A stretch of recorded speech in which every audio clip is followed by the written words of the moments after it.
Good evening, everyone. Welcome to our CultureHour at Home webinar. I'm really excited about this. This is a program geared towards Black and African American patients and caregivers who live with Crohn's disease and ulcerative colitis. My name is Matthew Riddick, and I'm a volunteer with the Crohn's and Colitis Foundation, and I sit on the Arizona chapter board of directors. I will be your moderator for tonight's program. I'm also a patient, a Crohn's disease patient. I was diagnosed with Crohn's in November of 2020. I serve on the Diversity and Inclusion Patient and Caregiver Advisory Committee for the foundation as well. My Crohn's disease journey has been filled with ups and downs. As I said, I was diagnosed in November of 2020 with severe weight loss, severe inflammation, internal bleeding, and I was in pretty bad shape. But through the help of doctors, great medical team, great biologics, and a change in my diet, I'm doing fairly well today, almost 4 years later. The Crohn's and Colitis Foundation is committed to advancing the efforts of diversity and inclusion within the internal and external scope of the organization. Through education and support, advocacy, the organization is invested in ensuring diverse communities receive the latest IBD information and resources tailored to its population's needs. This program is one of many events we will host for communities of color this year. I'm excited about the agenda tonight. We have a wonderful agenda planned for you, which includes 3 presentations. And after these presentations, we will have a Q&A session in which you'll have the opportunity to ask some questions to our presenters by typing them in the questions box. Just a quick note, please note that all attendees, you guys will remain muted throughout the webinar. So any questions that you have, just make sure you put them into the question and the Q&A box. Before we begin the webinar, I want to begin our program by thanking our sponsors, Eli Lilly and Takeda. Thank you for supporting this program and our diversity and inclusion initiatives. I'm excited to present our first guest speaker, nurse practitioner Shreeju Shrestha. Ms. Shrestha is a nurse practitioner for digestive and liver diseases at the UT Southwestern Medical Center, where she has served in the role for 8 years. She received a Bachelor of Science degree in nursing from the University of Texas at Arlington. Ms. Shrestha is graduated with a Master's of Science degree from the Family Nurse Practitioner Program from the University of Texas at Arlington. She also graduated with a postgraduate degree from the Adult Gerontology Acute Care Nurse Practitioner Program from the University of Texas at Arlington. Nurse practitioner Shreeju Shrestha will be presenting an overview of IBD. Thank you for joining us this evening. Thank you so much, Matthew, for the warm welcome. And basically today I'm going to be presenting to you all regarding basics of IBD. Can we have my slides up, Kanika?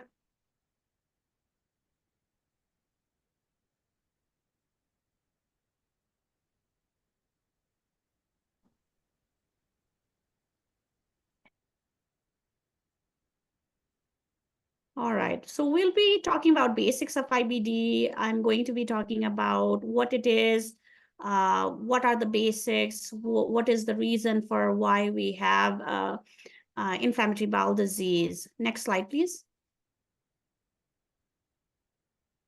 So the question always remains, what are inflammatory bowel disease? What does inflammatory bowel entails? Next slide. So inflammatory bowel disease are disorders that causes inflammation in your GI tract. It's a chronic inflammatory bowel disease. It's something that like having a hypertension or having a diabetes. So this is something that is a chronic disease. I really want to emphasize that chronicity to patients. The 2 common forms of inflammatory bowel disease would be Crohn's disease and ulcerative colitis. And symptoms and course of disease can vary from person to person. So our patients can have different symptoms and don't necessarily have to have the similar course, can have complexities and all of that. Next slide, please. I want you to consider, we do ask the question, why IBD? What happened? What caused me to have IBD? And the different potential factors that we should consider would be immune system. So, it's an autoimmune phenomena. This is something that happens in the immune system. Are there environmental factors, exposures that might be contributing to having IBD? Could genetics play a role? Could gut microbiome, could bacteria and viruses in the gut, would those be responsible for having IBD? Next slide, please. So here we are distinguishing between Crohn's disease and ulcerative colitis. So the question always is like, okay, I have colitis or Crohn's disease. What is the difference between those two? Crohn's disease can happen anywhere in the GI tract. It can happen from the mouth to anus. So you can have upper GI Crohn's, you can have small intestines that are affected by the Crohn's. You could also have just large intestines affected by Crohn's. Whereas ulcerative colitis always starts from the rectum up and is only in the large bowel. If we are talking about age of onset, it can happen younger age as well as older age. Symptoms for Crohn's disease could depend on like the location of disease. Like I said, do you have upper GI tract involvement? Do you have small bowel disease, or do you just have large bowel disease? So you could have abdominal pain, you could have diarrhea, weight loss, like Matthew had talked about, fatigue. In some patients may not have bloody stool. Whereas ulcerative colitis, you will have stool urgency. You could have fatigue, increased bowel movements, mucus in the stool, waking up at night for bowel movements, and abdominal pain. It's very common for ulcerative colitis patients to have a bloody stool. Next slide, please. So how do we diagnose patients who have ulcerative colitis versus Crohn's disease? So when a patient presents to us, we get their history, we do physical exam, and then we start with blood work. We start with stool test, stool calprotectin, one of the very, very common stool tests that we use to find out if patients are having inflammation in the colon. We can do CT scans, we could do MRIs, but the gold standard would be an endoscopy or colonoscopy. And that's how we diagnose patients with Crohn's disease versus ulcerative colitis. Next slide, please. So IBD flares, what are the symptoms? What are the different symptoms of having a flare? What does flare mean? So IBD flare means you're having a sudden symptoms that are causing you to have a very difficult time. Very common symptoms could be diarrhea. You could have a change in bowel frequency.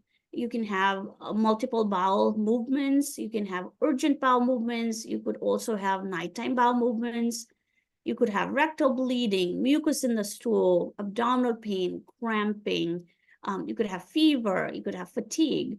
And IBD flares can differ from patients to patients. So would everybody have diarrhea? Maybe not. Some of my patients, I do have some patients who are actually constipated. They don't have diarrhea at all. They may have rectal bleeding. They may have abdominal pain, but they don't have the classic diarrhea symptoms.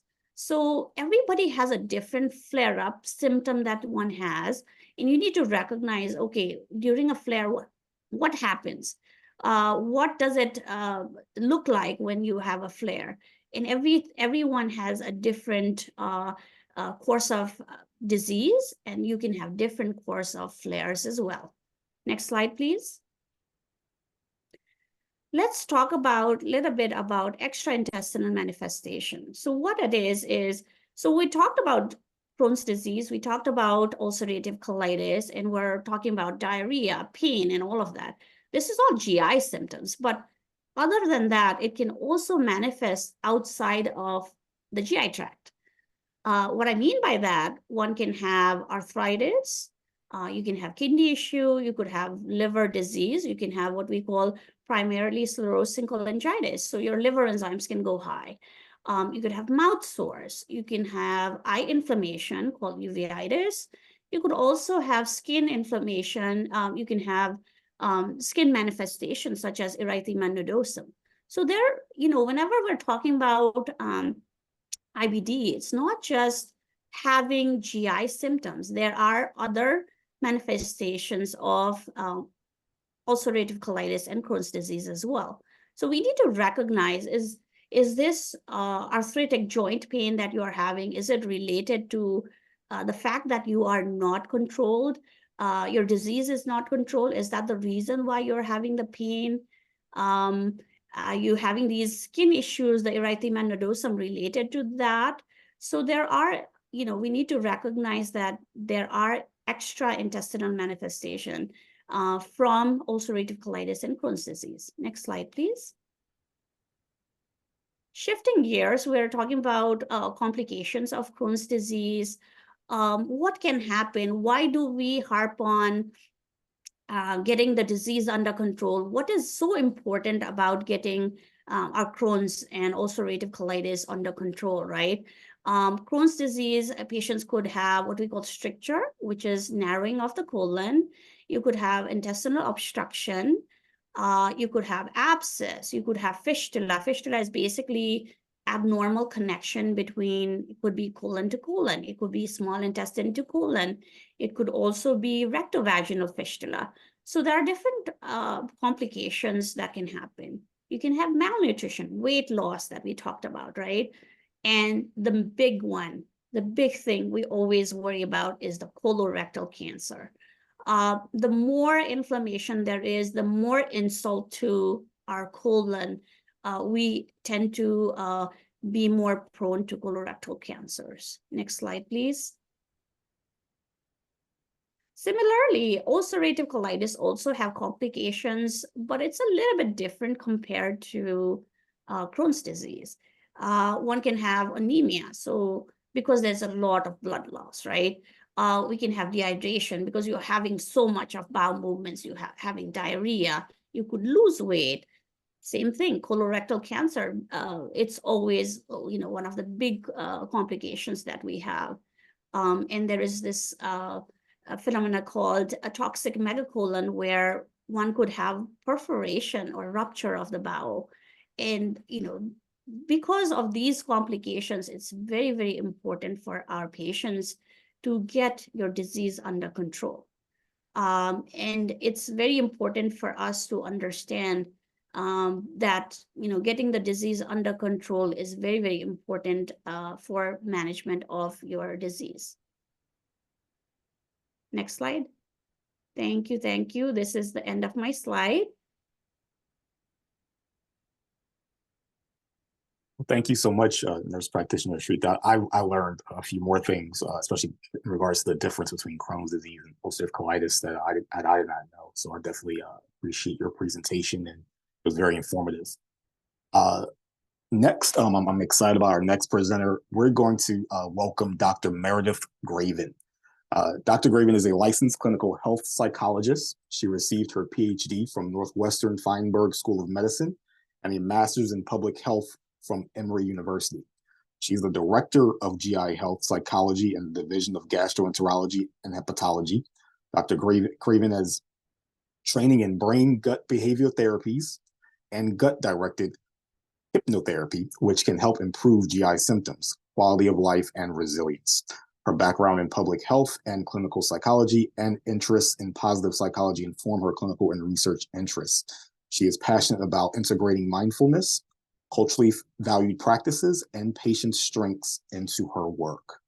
Dr. Craven will present on mental health and IBD in the Black and African American community. Thank you so much for joining us, Dr. Craven. We're excited to hear about your presentation. Oh, yes. Thank you so much for having me. I'm so grateful that this was put together at such an important event. And this is something that I'm definitely passionate about. So really looking forward to this presentation. So, I'm sure everybody here knows that IBD can definitely be burdensome. And it's burdensome in many different ways. So the symptoms, they're both persistent and can also be unpredictable. The treatments can be costly and demanding. They can have side effects. There's ongoing behaviors. People are having to constantly adjust depending on if they're in flare or remission. Maybe they're in remission, but still having symptoms, so they're having to manage those. And then, of course, there's the impact on our psychological and social lives. So impact on body image, there's impact at work, there's often more disability, impact on academics or even cultural or social values.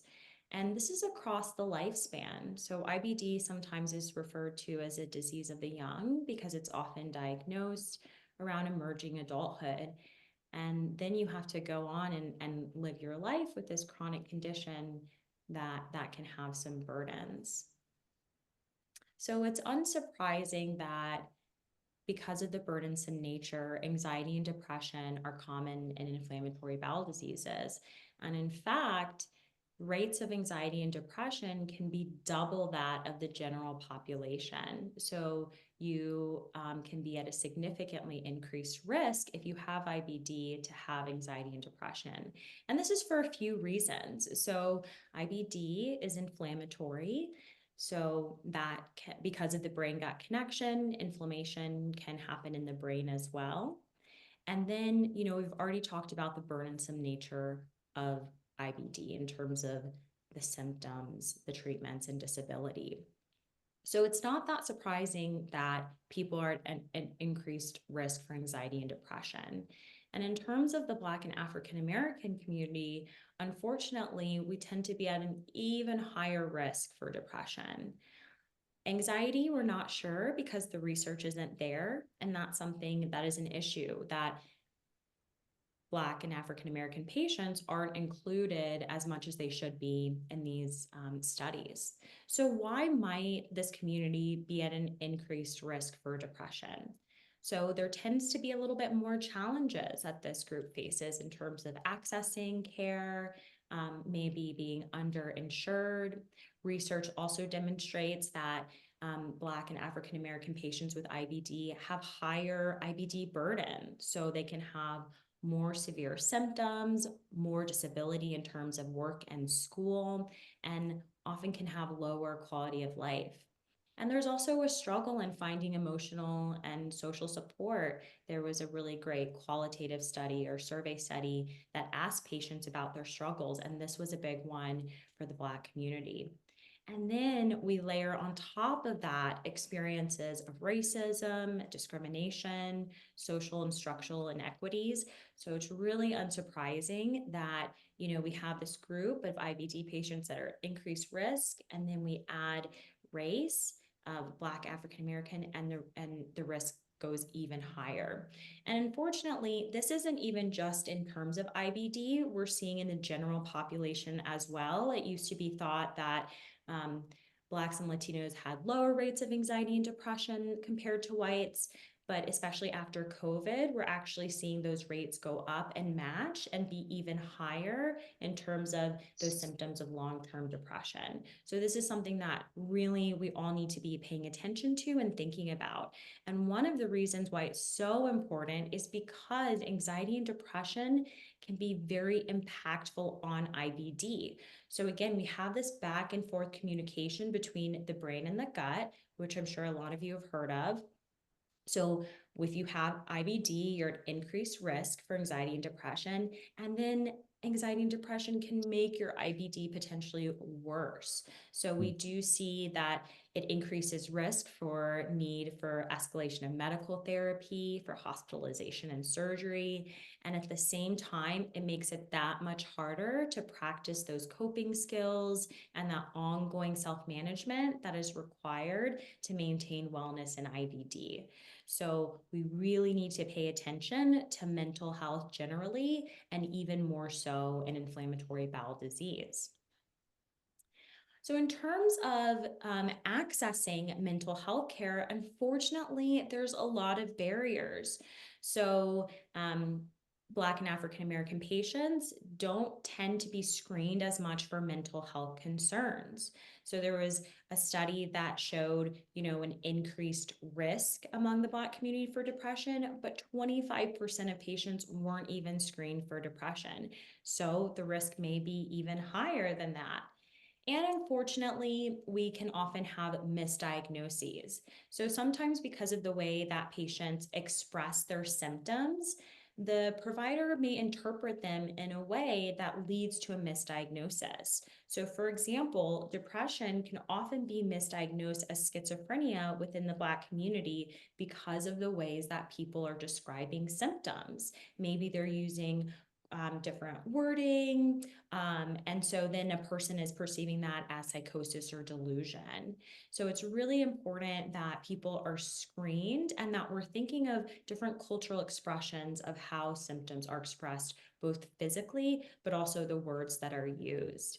We also see bias, implicit bias from providers. Of course, there's systemic racism, and then there can be the role of cultural stigma within the Black community of viewing mental health maybe as a social deficit or something that shouldn't be talked about or something that's dangerous or that we should have shame or worry about. So those are some pretty significant barriers. And at the same time, when people finally want to access mental health, it can be pretty hard. So unfortunately, there's reduced access to mental health care. And when people finally do get care, we're seeing that the quality isn't as good as it should be. So we kind of get in this unfortunate feedback loop of barriers and limited access feeding off of each other. But I want to say it's not all bad news. And I think that's so important. So of course, we want to have the facts and understand, yes, disparities exist among the Black and African American community in terms of mental health and getting access to this care. But, there's a lot of strengths that we should think about. And the good news is the majority of people don't have anxiety and depression. So we always want to think about prevention first. If we can avoid someone from having anxiety and depression, that is key. However, once those symptoms begin, we can take action and have some really effective treatments to manage the symptoms. And that, these treatments can also be helpful for managing IBD as well. So brain gut behavioral therapies are basically taking therapies that we know work in anxiety and depression, general mental health conditions, and applying them in gastrointestinal disorders. So what's nice is you can target both the digestive disorder symptoms like diarrhea, abdominal pain, and you're also addressing those mental health struggles like anxiety, depression, and stress. So this is a list of some therapies that we know can be beneficial in the IBD population. So CBT is cognitive behavioral therapy, gut-directed hypnotherapy. It's a form of relaxation. It's a complementary health approach. We also have mindfulness-based therapies. And a lot of times we're really focusing on enhancing self-compassion and resilience. So self-compassion, part of that is being kind to ourselves and remembering that we're not alone in the struggle. You're not the only one with IBD. You're not the only one who has stress or mental health concerns. And then resilience is all about our ability to bounce back. So it's so important, especially in IBD, where you have both flares and then times of calm or remission, where after a flare, you're able to bounce back and get back to a life that is important to you. And then on the right side, we want to think about cultural strengths and competence. So when you're seeing a therapist, you want to make sure that they're comfortable with you and kind of can understand some of your struggles. So it's so important, no matter who you're working with, to adapt the therapy to that person. And when it comes to the Black and African American community, it can be important to recognize racism and discrimination, how that can impact physical and mental health. We want to promote racial and ethnic identity. So it being proud of who you are. And then, of course, bringing in values. So those may be spiritual or religious. And I always want to highlight how we don't want to think about mental health versus physical health. We want to think about the whole person. So on the left side, this is the World Health Organization's definition of health. Health is a state of complete physical, mental, and social well-being, and not merely the absence of disease. So we want to think about the whole person, and that's on the right. This is the whole person care model. How important it is to think about not just separate organs or a body, but what about the person in their context? What makes them whole? So we want to think about the body, social domain, behavioral, and environmental. So I'll go through a quick example so we can talk about what that may look like. So let's meet Ramona. She's a consultant, an athlete, and a mom. And for years, she was told she had IBS, just manage your stress, you'll be fine. And then recently she had an ulcerative colitis diagnosis. So unfortunately, this is not uncommon where there can be, a longer time to correct diagnosis in the Black and African American community. So luckily, she has this diagnosis. So if we're looking at the whole person care, right now she's kind of struggling. She's struggling with the medication. She's still continuing to have these painful symptoms. She was told to follow the Mediterranean diet. She's like, what is that? I'm not even sure where to start. From a social perspective, she's really worried about her symptoms. She finds them kind of embarrassing. So she's been avoiding things that are important to her. She stopped saying yes to travel and spending time with friends. Behaviorally, she's noticing more symptoms of anxiety and depression. And, this again could be reflective of the inflammatory nature of IBD, as well as these other burdens. She's a Black woman and there's about to be an election. We're seeing, things in terms of fertility. So there's a lot of stress, both internally, but also societally, that can be impacting her physical and mental health. And then in terms of the environment, sometimes she has some transportation struggles because the medical facility is pretty far away. So right now she's kind of getting trapped. What happens is she has these painful symptoms. She ends up kind of catastrophizing, saying, oh my gosh, I'm never going to get better. The rest of my life is going to be horrible. How am I going to raise these kids? I have to avoid social events, avoid travel. And as that happens, she's feeling more and more isolated. And this makes it even harder for her to take care of herself. So she gets stuck with more emotional distress, lower quality of life. And unfortunately, the more stress that we experience, anxiety and depression, that can lead to even more symptoms. So she's trapped in this vicious cycle. But let's say she meets a provider who really wants to take a whole person care approach. So as part of this, she finds a specialist that she trusts. And this is so important to work with someone that you trust, because that's going to improve your adherence to medication. If you're trusting the person who's prescribing the medication, you're going to be more likely to take it. You're going to feel comfortable asking those difficult questions and get those answers that make you feel more confident in adhering to the diet and the treatment. Socially, she decides to connect with an IBD support group through the Crohn's and Colitis Foundation. She wants to feel less alone, and she decides she wants to go back to church.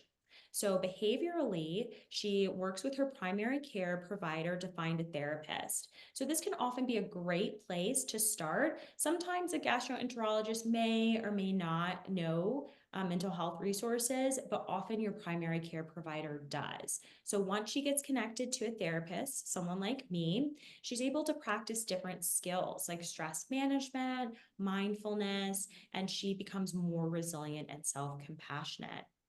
And from an environmental perspective, she figures out, okay, virtual health visits, when possible, that's the way we're going to go. So we can see that now she's becoming a bit more free, and we're getting more into that overall well-being, better mental health. So maybe she still has some symptoms, but now when she has them, she practices relaxation. She takes some nice deep breaths and takes her medication. That allows her to feel more confident, more in control. So she gets back to that life that she started to miss out on. She's engaging with friends, traveling, has more of a sense of purpose. And we can see that's leading to more well-being, higher quality of life. So a lot of this is, thinking about holistic care, taking care of your diet and sleep, and also the role of mental health. So these are just a few tips on ways that you can increase overall well-being and mental health. So we're thinking about those different domains. And then I also am just going to include some resources. So thank you all so much for your time.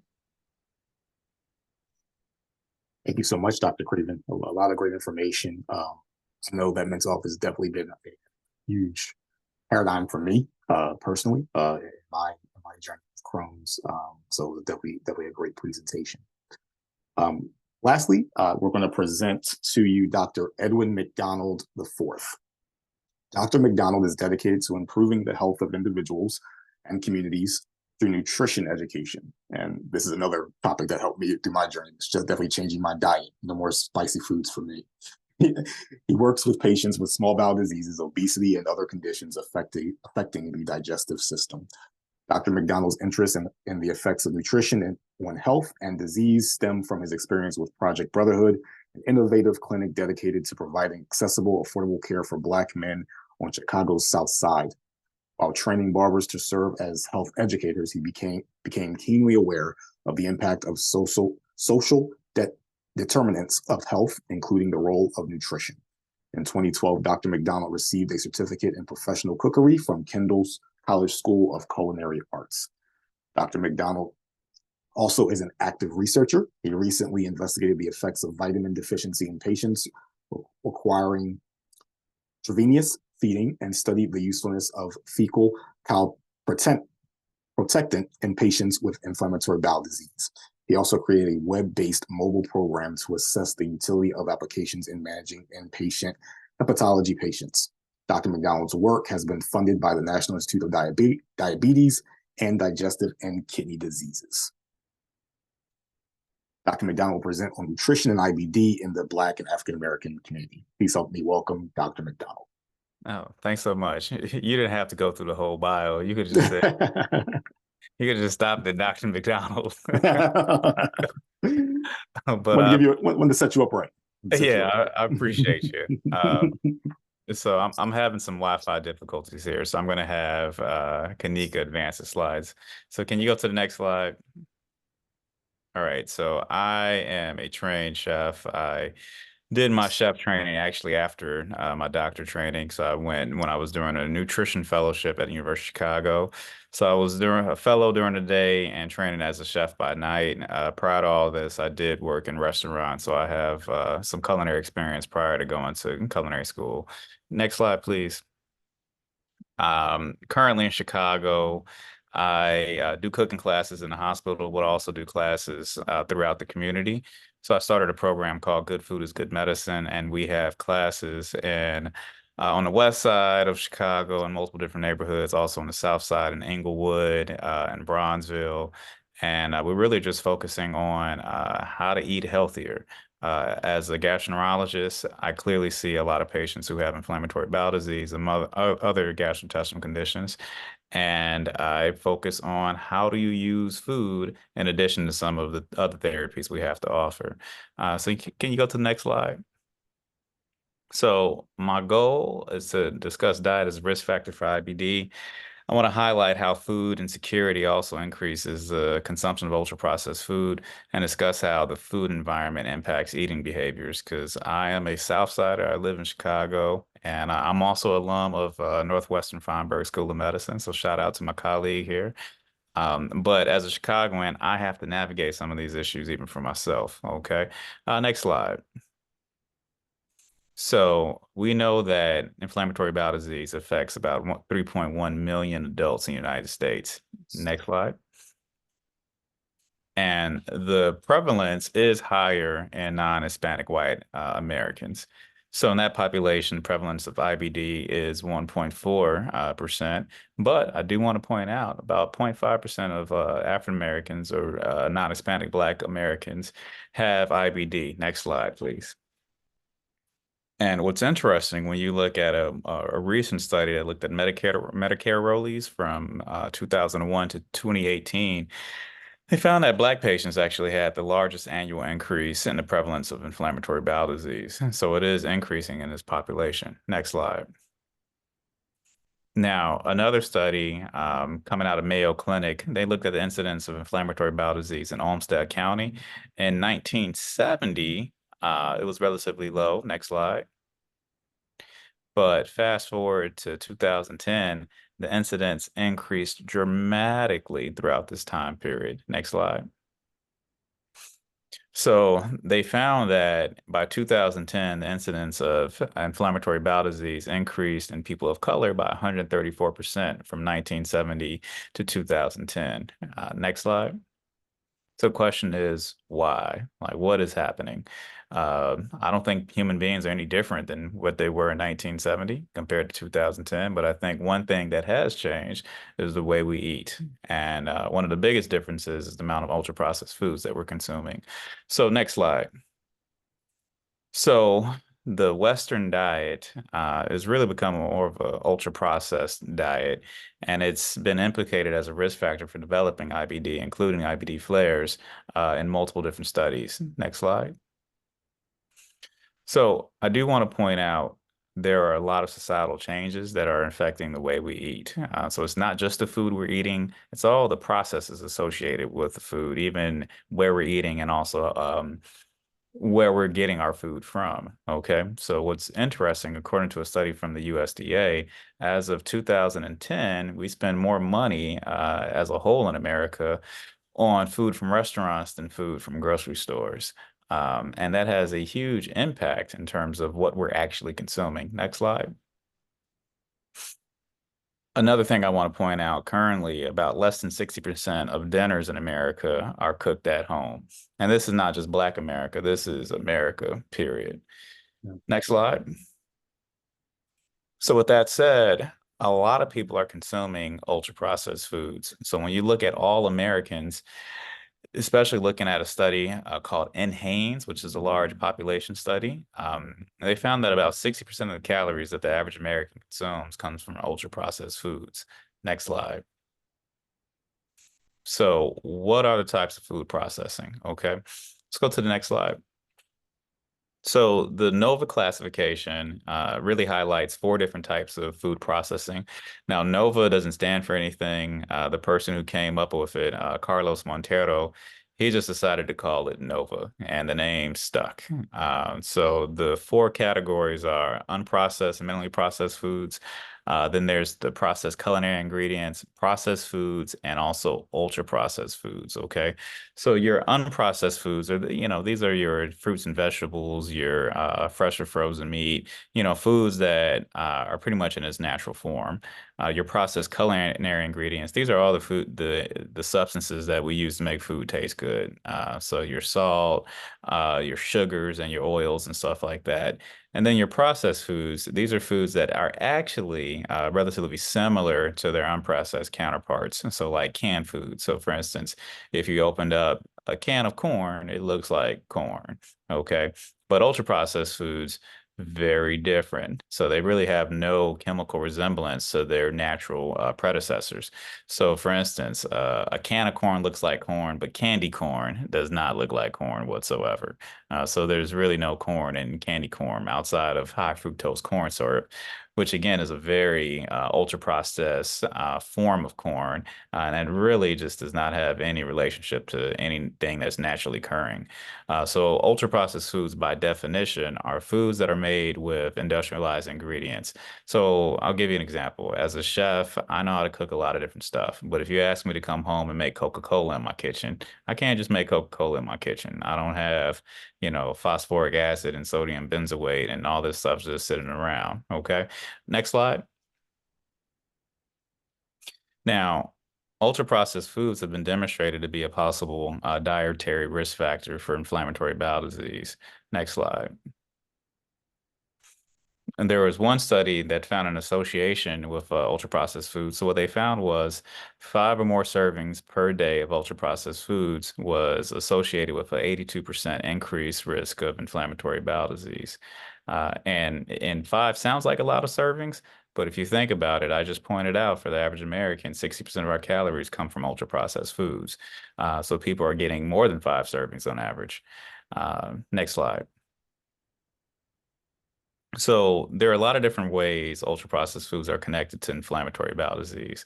Um, One, in terms of the ingredients themselves, ultra-processed foods contain a couple different things that are relatively problematic when it comes to the health of the gut. You have emulsifiers, you have thickeners. A lot of the food coloring agents can cause some issues. Artificial sweeteners can also have an impact. Too much salt and phosphate. So I mentioned phosphoric acid, which is a derivative of phosphate. All of these different things can have an effect on the gut in several different ways. One, they can affect the gut bacteria, which we call that dysbiosis. So when people say they have an unhealthy combination of gut bacteria, a lot of that is driven by some of the ultra-processed foods that we're consuming. Two, they can disrupt the mucus layer that lines the colon. So in most people, we have a layer of protective mucus that prevents bacteria from coming in contact with the lining of the bowel, and also prevents antigens or things that could stimulate the immune system from actually coming in contact with the immune system within the gut and triggering an inflammatory response. So foods that contain emulsifiers can essentially disrupt this mucus layer and eliminate it as a protective barrier. There are other foods, such as some of the emulsifiers and also artificial sweeteners, that increase permeability of the lining of the gut. So normally the cells prevent anything inside of the gut from getting inside of the body, where it can be exposed to the immune system. But these artificial sweeteners and some of the food coloring agents actually make the cells of the gut a little bit looser. So things that are inside of the gut, such as bacteria and anything that can stimulate the immune system, can now translocate or come across the line of the gut and come in contact with the immune system, which again can promote inflammation. And in some people who have a genetic predisposition to developing inflammatory bowel disease, that may be enough to stimulate some of the inflammation that people unfortunately experience. Next slide, please. So it's also worth noting a couple of different things. Next slide. That food insecurity is associated with higher rates of ultra-processed food consumption. So there are a lot of social factors that impact the way we eat. And some of these factors are not just personal preference. It's actually the situations in which people live. And some of those situations are outside of our control, unfortunately. But I do think it's good to be aware of, because these are things that we really need to advocate for as far as improving. Next slide. So in terms of inflammatory bowel disease, it's also worth noting that about 1 in 8 patients with inflammatory bowel disease have food insecurity. So I have seen patients who, are on Remicade, but they can't afford food. And that is a difficult combination. So if you're on Remicade, but you can't really eat, it's hard to, manage your inflammatory bowel disease, because you also need nutrients, healthy nutrients, in order to combat some of the inflammation too. So for me as a gastroenterologist, I, try to focus on a lot of the social determinants that my patient are experiencing. Next slide, please. So what is food insecurity and how do we assess it? I think it's good to be aware of what things are, especially for some of the health practitioners on the call. Next slide. So the 2 questions that we really ask people to identify whether or not they have food insecurity comes from a study that was done by the USDA. They're really just very simple, very straightforward. Are you worried that food's going to run out? And that the food that you buy didn't last? And another question is, could you not afford balanced meals? So the top 2 questions, we call that the hunger vital sign. Next slide. Now, people with food insecurity also may live in low-income, low-access census tracts. And once upon a time, we used to call those food deserts. But food deserts doesn't really do that situation justice because it implies that these areas came up naturally, like deserts arrive naturally. Food deserts are a result of policy, planning, and racism to some degree. So next slide. So let's talk about food deserts. And again, it's not the best term, but it is a term that's still being used. Food apartheid is a more appropriate term. And that's really a term that's preferred by a lot of food justice activists. Next slide. So the term food desert first came about in Scotland in the 1990s. They were doing a study where they're trying to figure out why people who were living in the tenements, which is their form of public housing in Scotland, why were they dying earlier compared to people who didn't live in those tenements? And the Public Health Commission there did a study, and what they found was in these neighborhoods, these tenements, that they didn't have any fresh fruits or vegetables. So most people were just doing ultra processed foods all the time. And that translated to increased risk of all types of conditions, including cardiovascular disease. So when they published the results of the study, it was the first time they used the term food deserts. Next slide. Now, the USDA, they've updated their definition to a low access census tract, which is an area where there's at least 500 people or 33% of the population that live more than 1 mile from the nearest supermarket if residing in an urban area, or 10 miles from a store if residing in a rural area. And I like to point out the rural component because people can live in rural America and be surrounded by farmland, but if there's no stores by anywhere near, technically they still live in a quote unquote food desert. Next slide. A low income census tract is really just a definition that focuses on median family income, but we can skip over and go to the next slide. So should we care about food deserts? I would argue definitely yes. As a Chicagoan, at the University of Chicago, about half of the people in Chicago who live in food deserts live within the service area of my institution. So this is a situation near and dear to my heart, and I live in that service area also. Next slide, please. So in the United States, about 12.8% of the population lives in a quote unquote food desert or low access census tract. Next slide. And that population is actually increasing. So when they looked at the most recent census data from 2010 to 2015, the population increased by 2 million people. And a lot of that increase was actually in the South and Republican-controlled areas. Next slide. However, in Chicago, like I said, Chicago's food deserts are almost exclusively in African-American neighborhoods. Next slide. So when we look at Chicago, there's higher rates of non-Hispanic Black Chicagoans and Hispanic Chicagoans drinking sugary beverages. Next slide. But a lot of this has to do with not necessarily preferences, but again, the food environment in which a lot of people live. So in general, nationwide, predominantly Black neighborhoods have about 52% as many supermarkets as white neighborhoods. Next slide. And in many ways, people pay more money at some of these stores because convenience stores tend to charge higher prices.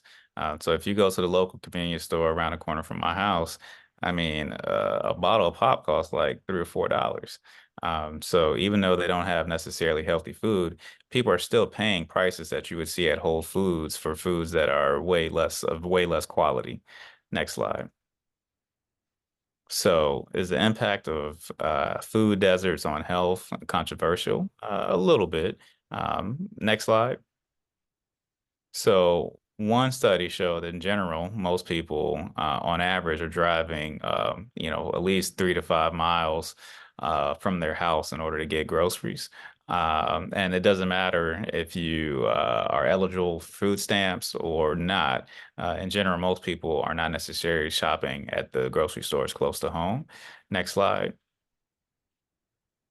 And there was another study that showed that it came out of Baltimore, and they found that people, they were trying to see if people who lived in public housing in Baltimore had differences in their diet if they had a car or if they didn't have a car. So what they found was, regardless of having a car or not, people in the public housing were consuming the same food as everybody else. So next slide. And even in Philadelphia, they had this initiative called the Pennsylvania Fresh Food Financing Initiative, where the goal was to open up stores in areas that were food deserts. And what they found was didn't really change behaviors too much. It improved perceptions of their access to food, but people kind of ate the same stuff at the end of the day. Next slide. So I think there's other worrisome factors in the food environment that we need to think about. Next slide.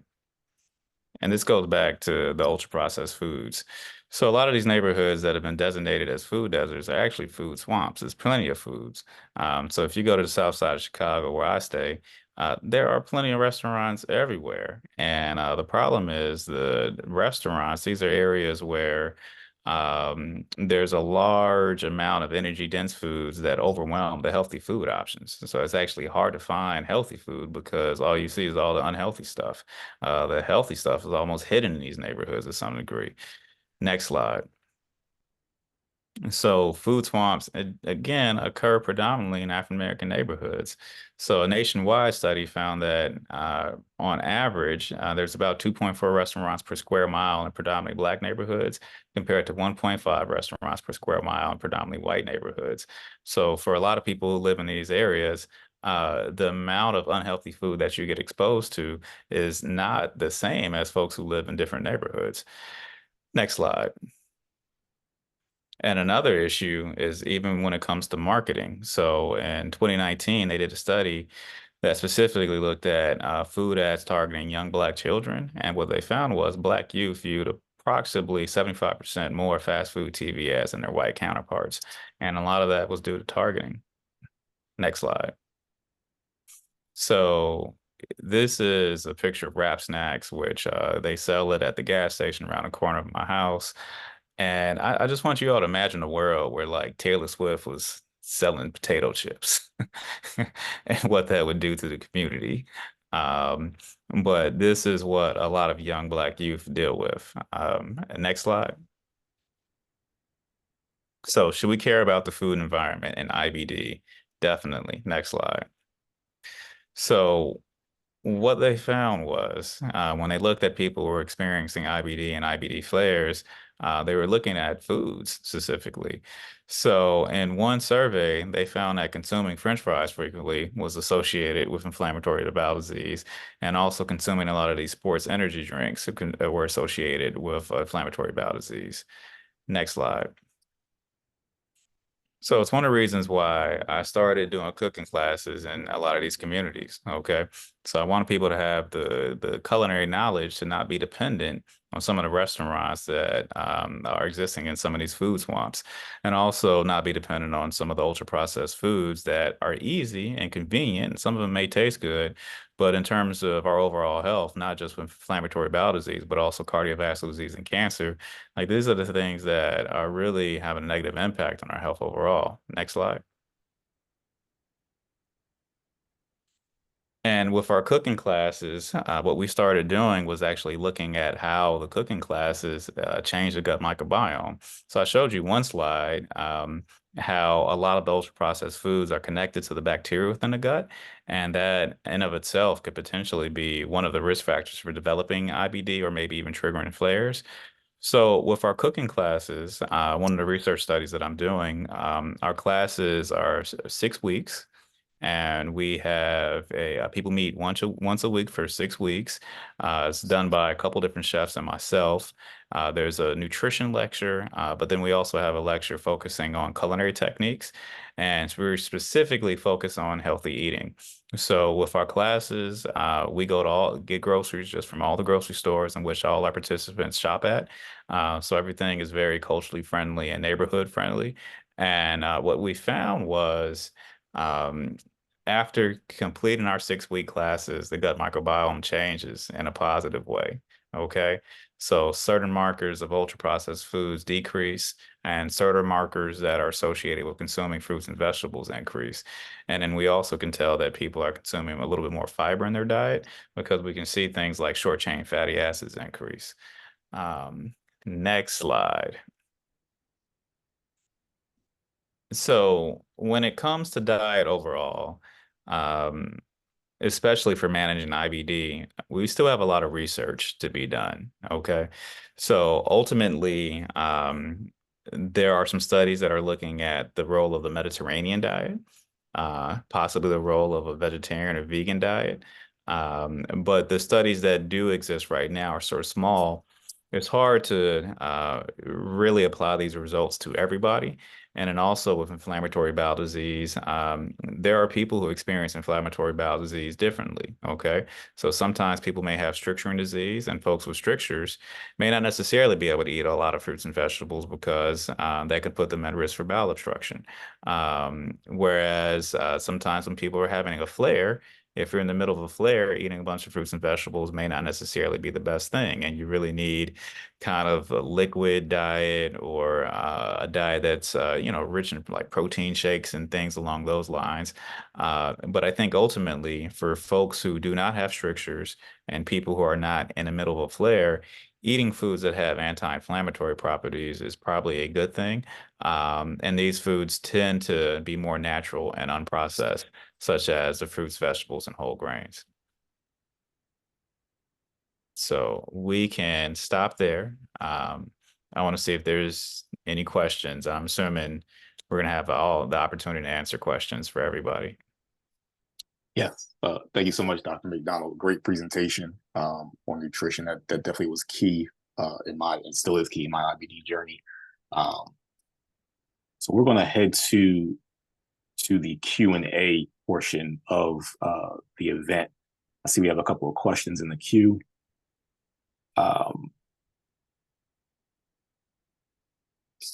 First question, is it true that Crohn's is a worse disease than ulcerative colitis? Well, inflammatory bowel disease in general, I mean, both of them are not great. The reason Crohn's is considered more worse is because of, like I said, the presentation. It could be anywhere in the GI tract. So there's an uncertainty as to where it can be, and that's why, people consider it more worse. Not necessarily always true. We have sicker patients with ulcerative colitis as well. Understood. Next question. What does this anxiety or depression in Black communities / people diagnosed with IBD and approaches to managing it change for adolescents compared to adults? So I'll say that again. What does anxiety and depression in Black communities diagnosed with IBD and their approaches to managing it change for adolescents in comparison to adults? Yeah, that's an excellent question. For adolescent population, we tend to focus a lot. I mean, there are definitely similarities of, I was talking a lot about self-management, being able to take your medication, go to your appointments, advocate for yourself as a patient. Those are really important. Resilience, being able to bounce back from symptoms. And I'd say some of the bigger differences between adolescents compared to adults are, what's important to them at their life at that time. So, we're thinking about if they're going to college, that's a bigger transition than someone trying to have a child or a baby. So often in adolescence, we're really focused on the transitions. So transitioning from pediatric to adult care, transitioning from middle to high school to college. So it's more of that focus on, the stages of life that they may be in. But the therapies can be very similar in terms of cognitive behavioral therapy or mindfulness-based therapies. Great, thank you. Next question. Always been curious about the prevalence of IBD in the non-Hispanic Black community being lower than that of non-Hispanic whites. Being honest, off the top of my head, it makes me think that means it's less important to our community. How would you address this thought, and do you think a part of the problem is a miss or underdiagnosis, meaning the prevalence is probably a bit closer in comparison?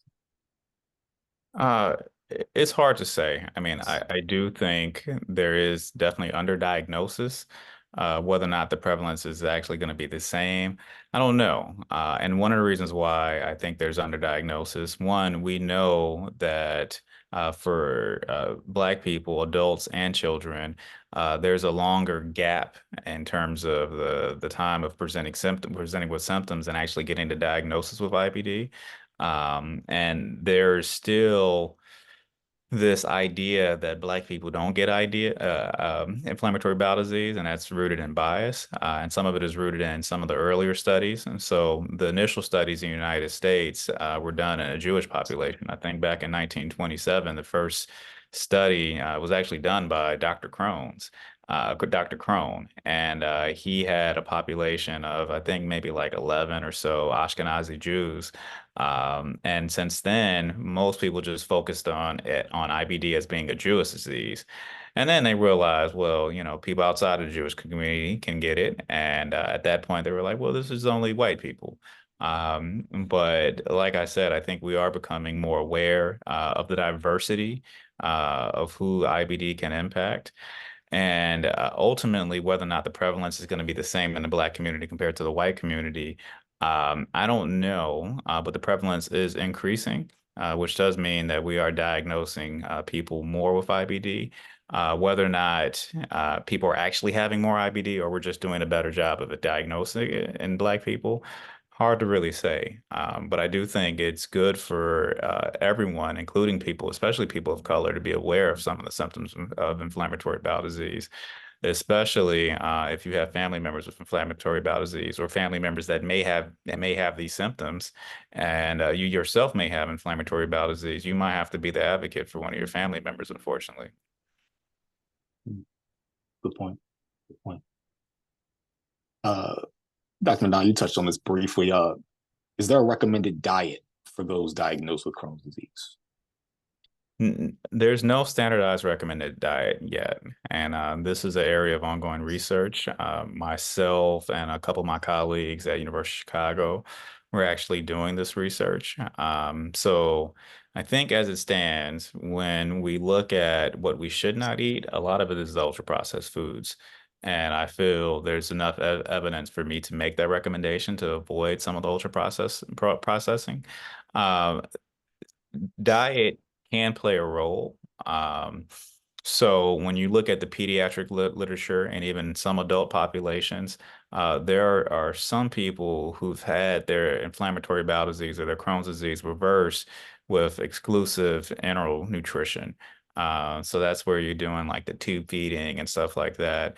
With those enteral formulas, for reasons we don't quite understand, they in a certain population can decrease and reduce all the inflammation. So now we're trying to figure out, well, how do you create a diet based upon that information that uses real food as opposed to these enteral formulas that taste terrible that most people don't even want to be on. And most people don't want to be on tube feeding for a long period of time.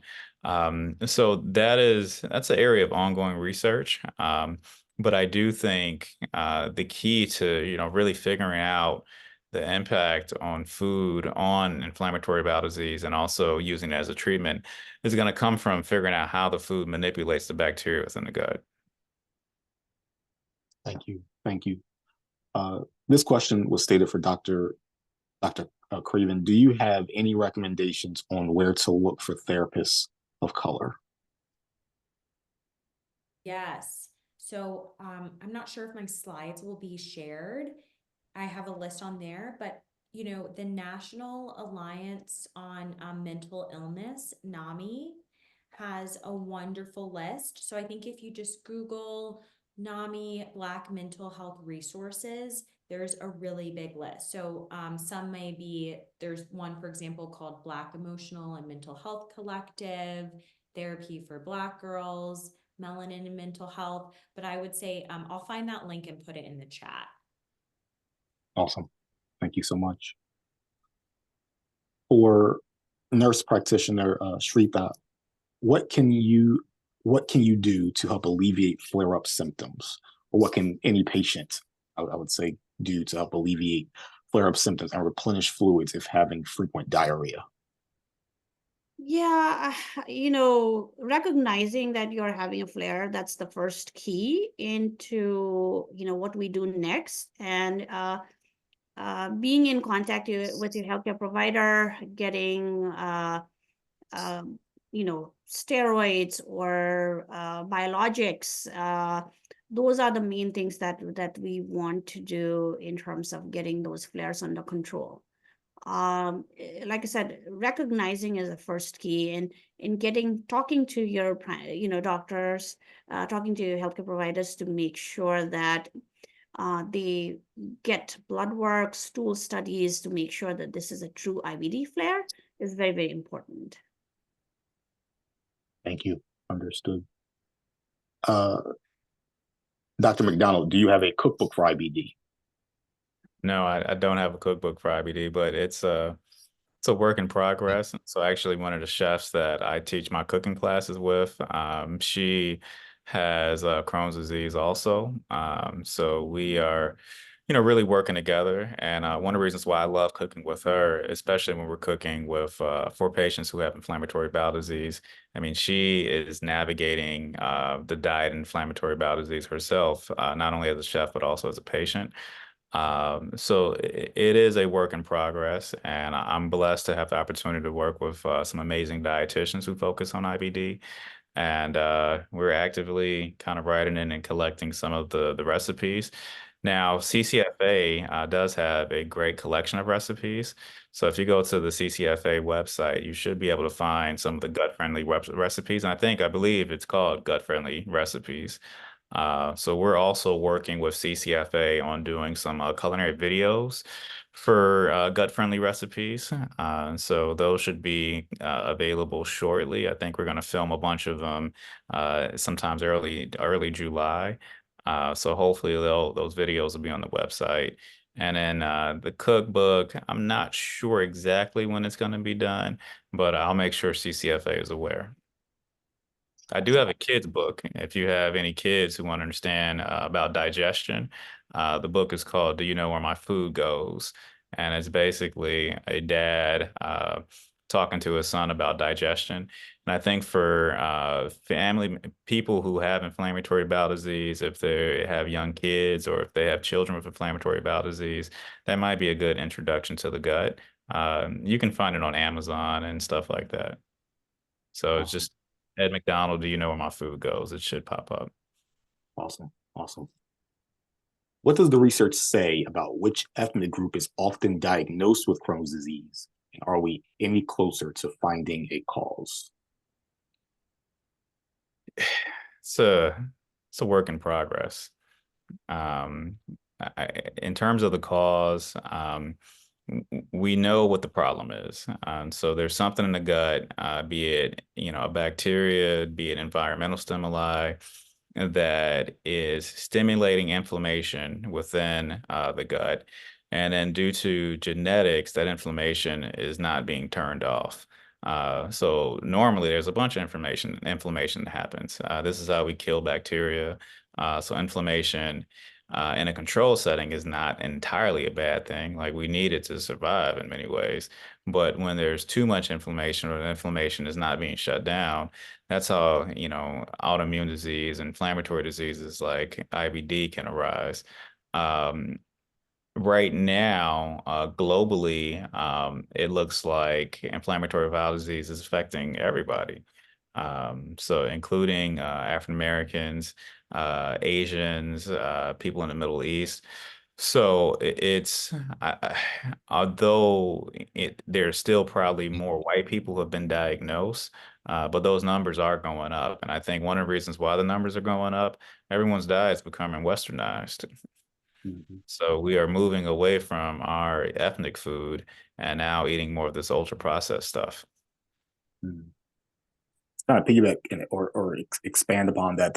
Another question: the carbohydrate diet is very popular. Can this diet be helpful for IBD patients? Yeah, so there's some data looking at the specific carbohydrate diet um, that can be helpful in some patients. But I do think we still have a long ways to go before we can wholeheartedly recommend, all these diets to all our patients. And then right now, the mainstay, if you ask any inflammatory bowel disease doctors, most people will probably tell you really the biologic medications. There's probably role for diet when it comes to potentially weaning off some of the biologic medications. And I know that's relatively controversial in terms of how do you get off the biologic medications? Do you have to stay on forever? That is also an area of ongoing research. But at University of Chicago, we have started doing what's known as a step down program, where we can slowly start to peel off the biologic medications and not in everyone, but in certain patients. And in that setting, all of the patients are following with some of our inflammatory bowel disease dietitians.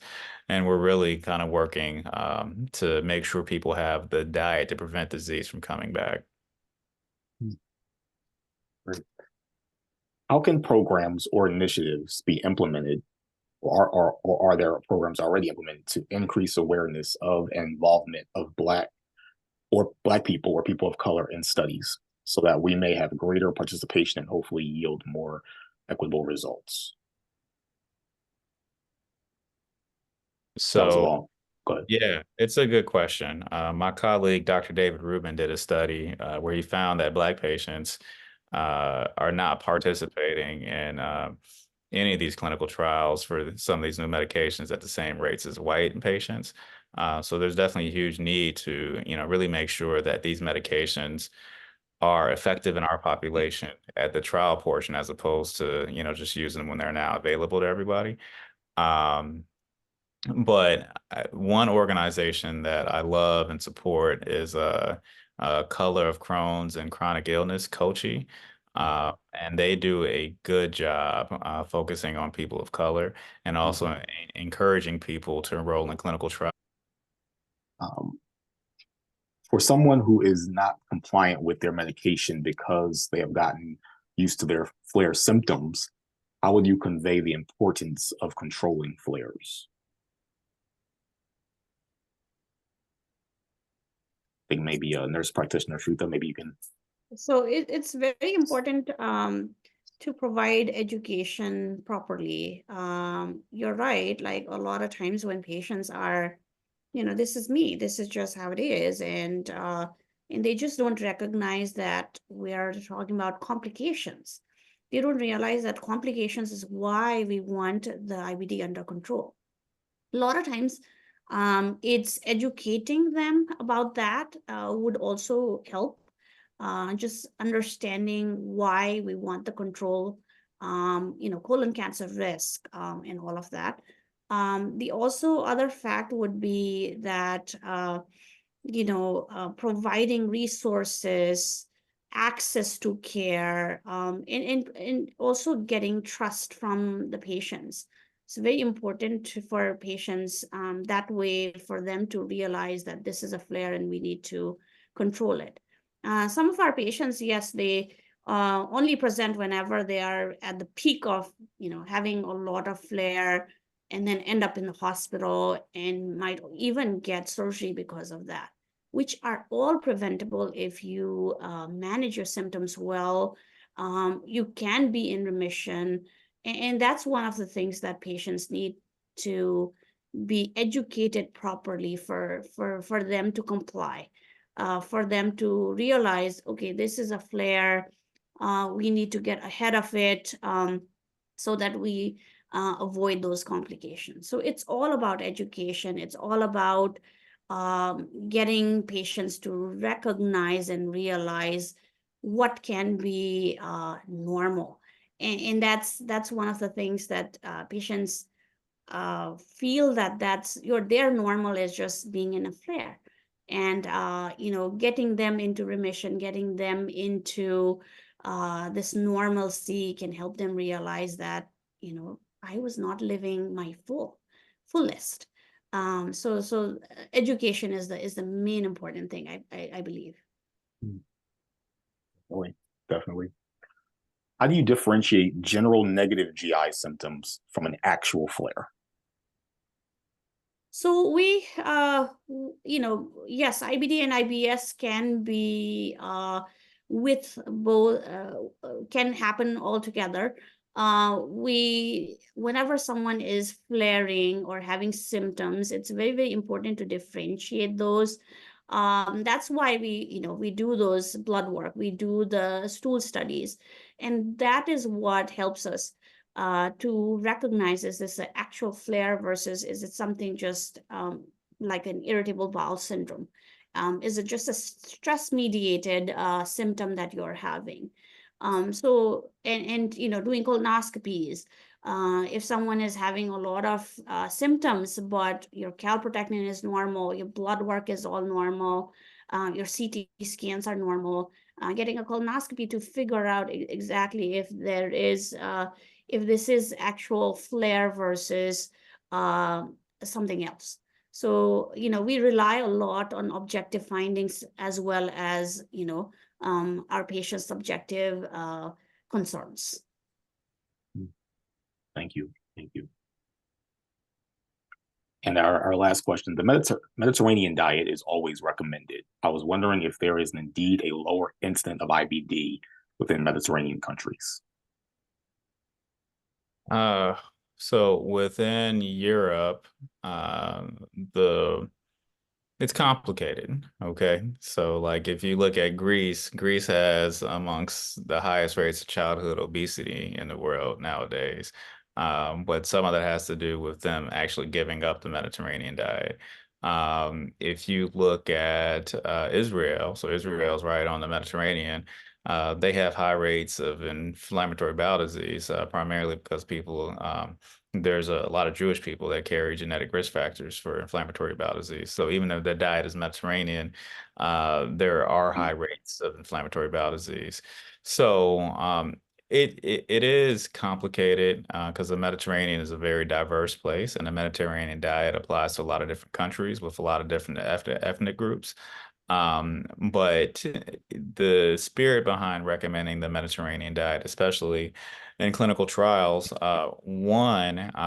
there's clearly been a decreased association with diabetes, cardiovascular disease with the Mediterranean diet. So regardless of inflammatory bowel disease or not, this is a dietary strategy that does have its health benefits. And for folks with inflammatory bowel disease who've been exposed to steroids multiple different times, doing things to decrease your risk of developing diabetes is very reasonable to think about because you don't want to have diabetes in addition to Crohn's disease or ulcerative colitis. So there is definitely strong literature that has demonstrated that the Mediterranean diet has a lot of health benefits outside of inflammatory bowel disease. And again, it's an ongoing area of research in terms of really truly understanding what it's doing for people who have IBD or for the prevention of IBD. Understood. I have two quick questions, one for Dr. Craven and one for Nurse Practitioner Shrestha. Nurse Practitioner Shrestha, you mentioned, of course, the higher risk of colorectal cancer in Crohn's patients. Is there a particular cadence that Crohn's patients or ulcerative colitis patients should conduct or have conducted a colonoscopy just to try and prevent the risk of that severe illness? Sure. So inflammation and long-term inflammation, long-term insult to the colon is why colorectal cancer are more prevalent. Usually after 8 years of diagnosis, that's what we do. We do colonoscopies every 1 to 2 years. So initially, as you are diagnosed in 2000, and now it's 4 years. When you go to like 2008, that's when we start screening more. So after 8 years of diagnosis for any patients, that's what we do, is basically do colorectal screening, colorectal cancer screening every year to 2 years. And that's how we are trying to get those polyps out and make sure that colon cancer is not something that, our patients would have to deal with. Okay, interesting. Thank you. And Dr. Craven, you mentioned in your presentation the relationship between the brain and the gut, which I found interesting, and then you mentioned briefly about the inflammation of the brain. Could you do a quick explanation or elaborate? You may have touched on it, I may have missed it, but quick elaboration on how that makes impact, or how that can occur, the inflammation of the brain, and how that makes impact on IBD patient?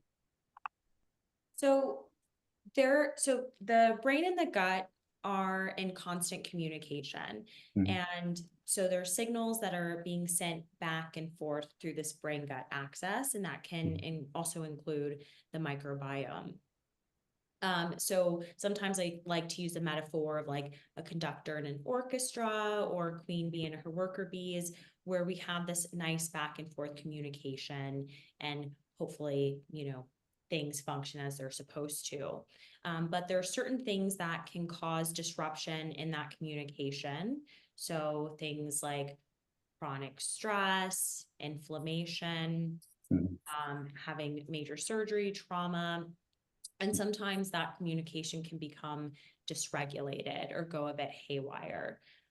So inflammatory bowel disease can have an impact on that communication between the brain and the gut. And there's just inflammation of the body that can have an impact on that communication. But it's not just the brain gut axis itself that's leading to the increased risk of anxiety and depression. So that does play a role. But there's also the other things like managing the burdensome symptoms, the impact that it's having on a person's quality of life. So it's complicated, and it's both directions, where there's some research showing that people with anxiety and depression may be at increased risk for getting IBD and vice versa. So it's pretty complex, but it is important. So that's why there is such an importance of the role of taking care of stress, taking care of your mental health, because it's going to have benefits for the body and for the gut. Thank you for that explanation. That was helpful. Thank you so much. I think I saw, okay. I thought I saw one more, but I did not. Okay. So that's going to conclude our Q&A portion of the event. So we're going to close for the evening. Definitely want to thank each of our presenters, nurse practitioners, right there, Dr. McDonald and Dr. Craven, for joining us in our CultureHour at Home webinar, definitely providing us very insightful and informative information on Crohn's disease and ulcerative colitis. The Crohn's and Colitis Foundation is truly grateful to partner with healthcare professionals such as yourselves to grant us such great information and to help us, patients, caregivers, other healthcare professionals throughout this journey within IBD. Definitely want to thank, again, our sponsors, Eli Lilly and Takeda.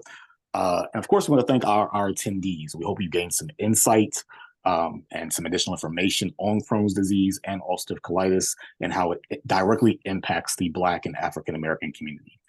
Before you log out, we'd ask for you to briefly just complete a brief evaluation form that will be placed in the chat on the box screen. The link in the QR code will take you directly to the survey. There it is right there on your screens. These evaluations help assist us in developing future programs and make them just as dynamic as what you saw tonight. We also encourage you to keep up with us on your D&I journey with IBD and on your relationship with it.